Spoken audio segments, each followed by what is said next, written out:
இங்க ஒருத்தனுக்கு கால் ஸ்லிப் ஆகி அங்க இருக்கிற ஒரு பள்ளத்துக்குள்ள போய் தவறுல கீழே விழுந்துறான். பட் அவங்க ஃப்ரெண்ட்ஸ் எல்லாமே இவன் இறந்துட்டா நினைச்சிட்டு இருக்காங்க. அப்படியே தன்னுக்கிட்ட கீழே வந்து குரல் கொடுக்க ஆரம்பிக்கிறான். இது ஃபுல்லாவே தண்ணி தான் இருக்குன்னு சொல்ல ஆரம்பிக்கிறாங்க. இதை கேட்ட ஃப்ரெண்ட்ஸ் வந்துகிட்டு எதுவுமே யோசிக்காம பள்ளத்துக்கு வந்து ஜம்ப் பண்ண ஆரம்பிக்கிறாங்க. ஒருத்தர் ஜம்ப் பண்ணிட்டு தண்ணிக்குள்ள சில நிமிஷத்துக்கு நீச்சல் அடிச்சு சந்தோஷமா என்ஜாய் பண்ணிட்டு இருக்காங்க. பட் அந்த டைம்ல வந்துகிட்டு அவங்களுக்கு தண்ணிக்குள்ள வந்துகிட்டு ஒரு கலர்ஸ் மாதிரி தெரிய ஆரம்பிக்குது. இவங்க வந்துகிட்டு ஆர்வத்துல உள்ள என்னதோ சொல்லிக்கிட்டு தண்ணிக்குள்ள முழுங்கி போய் பார்க்க ஆரம்பிக்கிறாங்க. அப்பதான் அவங்க கண்ணுக்கு வந்துகிட்டு ஒரு போர்ட்டல் மாதிரி தெரிய ஆரம்பிக்குது.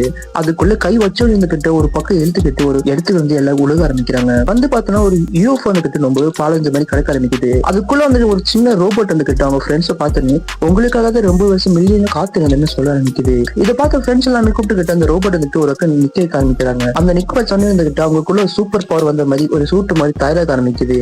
இப்போது எல்லாமே புரியுது, மக்கள் உயிரை காப்பாத்துறதுக்காக ரியல் லைஃபோட சூப்பர் ஹீரோ வந்துட்டாங்கன்னு. உங்களோட சின்ன வயசு மெமரிஸ்ல பவர் ரேஞ்சர்ஸ் வந்திருந்தாங்கன்னா கமெண்ட்ஸ்ல போட்டுருங்க. இதோட பாட்டு வேணாலும் கமெண்ட்ஸ்ல போட்டுருங்க. மறக்காம சேனல் சப்போர்ட் பண்ணுங்க. தேங்க்யூ.